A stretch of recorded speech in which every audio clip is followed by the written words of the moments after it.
Kama sijamaliza,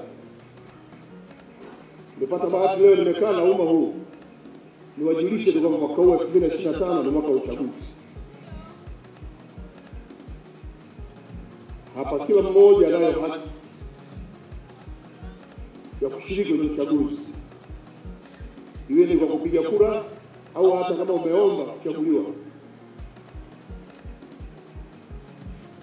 Kwa wale wenye sifa kuanzia miaka 18 tunaamini wote mmeshajiandikisha. Na kwa itakapofika mwezi wa 10, Tume Huru ya Uchaguzi itatupa ratiba yao. Tumeshahakikishia Tume Huru ya Uchaguzi miaka yote kwamba watakapokuwa wanatoa ratiba zao, sisi serikali kama wadau tutasaidia kutoa matangazo kwa wananchi. Kazi yetu ni kutoa tangazo, hatuhusiki na uratibu wa mambo ya uchaguzi. Sasa kila mwaka tunapoelekea kwenye uchaguzi, kwenye miaka ya uchaguzi wa Tanzania, ni muhimu tukawa na uelewa tu wazi kwamba uchaguzi wote ule kunakuwa na dalili ka ushindani. Huyu anataka hicho, unataka huyo. Naona viongozi wetu wa vyama vya siasa wako pale. Wote hawa wanahitaji kushika nafasi. Tunapotaka kushika nafasi, kuna kushindana, na wasihi ushindani wetu uzingatie Tume ya Taifa ya Amani na Utulivu katika nchi. Jana nilikuwa na wasomi wa vyuo vikuu pale Chuo Kikuu cha Dar es Salaam. Niliwaambia haya, tusikubaliane na yanayoendelea, yanayopelekea kwenda kuvuruga amani ya nchi. Tutakuja kujuta wa Tanzania. Hii nchi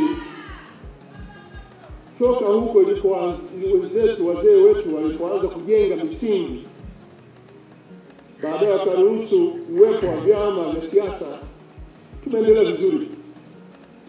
Lakini chaguzi hizi 2, 3, 4 hizi chaguzi kuu 2020 na ile 15, kumekuwa na mambo yanajitokeza sana ambayo hayaonyeshi dalili ya kubaki kuwa salama Tanzania. Ni muhimu tukawa makini sana. Na kwa heshima viongozi wetu wa vyama, mko hapa, mnafanya vizuri sana. Kazi nzuri tu mnafanya. Sasa tuwe mstari wa mbele kukemea haya ambayo yanakwenda kupelekea nchi hii kupoteza amani. Na uzuri hata rais wa sasa Mheshimiwa Dr. Samia Suluhu Hassan aliwapa uhuru wa kukaa pamoja, na mmekaa pamoja mara kadhaa, mmezungumza pamoja, mmekubaliana. Linapotokea mtu mmoja kubaliana na hayo, si lazima hayo yafuatwe, kwa sababu itifaki mkiwa 10 wa 8 mkubaliana, basi hata wewe kubaliana nayo.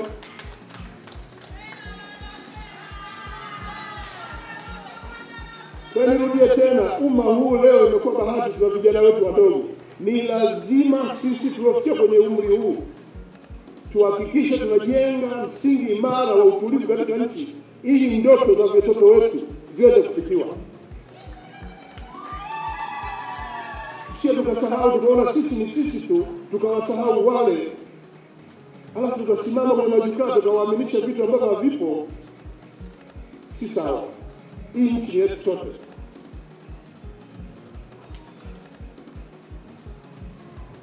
Kwa nini kila unapokaribia kwenye uchaguzi haya wewe yanajitokeza? Kwa nini?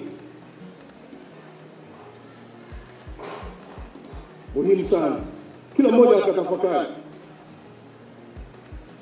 Tulipokuwa tunakaribia 2015 mwezi wa 10, kuanza kujitokeza mambo ya hovyo kabisa.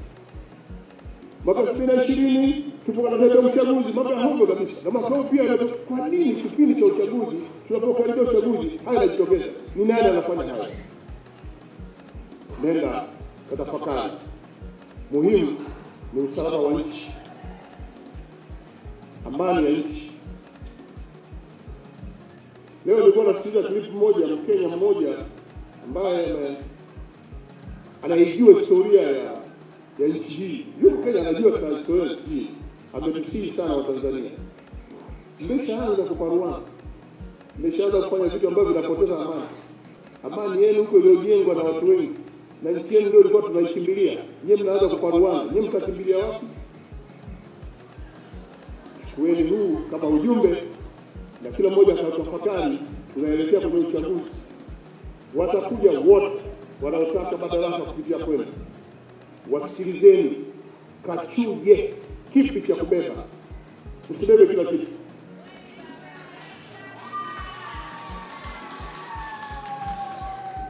Uhuru wa kwenda kuzungumza sera upo kubwa tu.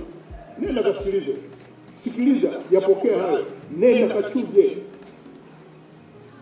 Ukiapa kimbia huku, uliza unakwenda mpaka wapi, kwa ajili ya nini huko. Ukishapata majibu mazuri, nenda. Ukiona yenyewe sio majibu mazuri, acha. Chuchumaa chini, lazima utafakari. Chuchumaa chini itakuwaje? Muhimu, kila ujumbe unakuja lazima tutafakari, tuupime na tuangalie historia yetu. Lengo, amani ya nchi. Baada ya kusema haya, sasa jiwe la msingi nishaweka. Maelezo ya msingi kuhusu TBS nimeeleza. Wito kwa wadau wote nimeeleza. Na majukumu ya mwisho ya wale wanaotakiwa kusaidia ujenzi ukamilike vizuri nimetoa. Baada ya kusema haya, na washukuru kwa kunisikiliza. Asante sana kwa kunisikiliza.